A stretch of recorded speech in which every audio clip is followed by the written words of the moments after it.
Hey everybody, today's Business Made Simple is about how to be a team player. You're likely on a team and you're wondering, how do I fit in? How do I get people to like me? How do I contribute to the cause?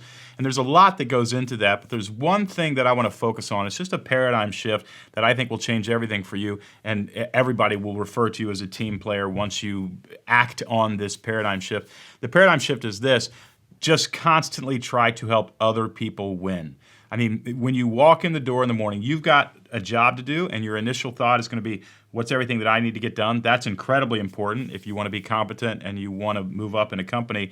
But the other thing that you want to do with part of your brain is to say, what does everybody else need? And how do my teammates, what is winning for them, and how can I help them win? You know, I learned this not just as a work lesson, but as a life lesson. In 2011, a guy named Ethan Bronner wrote a story for the New York Times. I had just come back from Israel. I visited Israel and Palestine.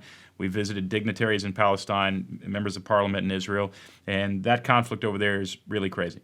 And you know, it's a very complicated situation, and both sides, I think, are making mistakes, and both sides are doing really wonderful things, and it's just a mess.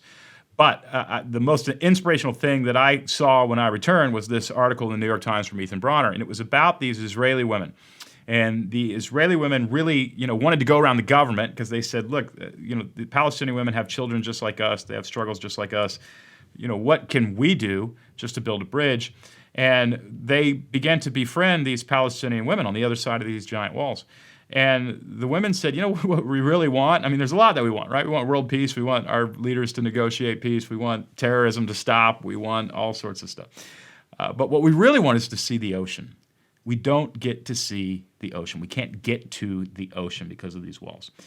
And these Israeli women, Jewish women who were befriended these Arab women, dressed them up, disguised them, put them in their cars, got them through security points, and the New York Times had a picture of all the women together swimming in the Mediterranean. I mean, I just got choked up seeing it, that these women would actually sacrifice, their not their lives, but certainly they were going to get in trouble if they got caught doing this. They did it to just help somebody swim in the ocean. To me, that is a theme for life.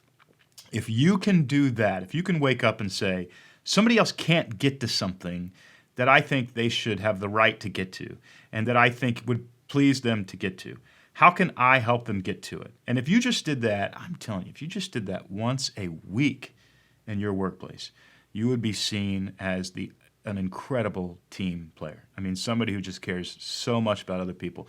It's counterintuitive because we know we've got work to do, but everybody else has work to do too. So, and they're trying to win too. And if the way to be a team player is to help other people win. In order to do that, there's two things you have to do. That is today's simple tip. First, you have to define what the win is for whoever you're trying to help. So you need to have a conversation. So what does winning look like?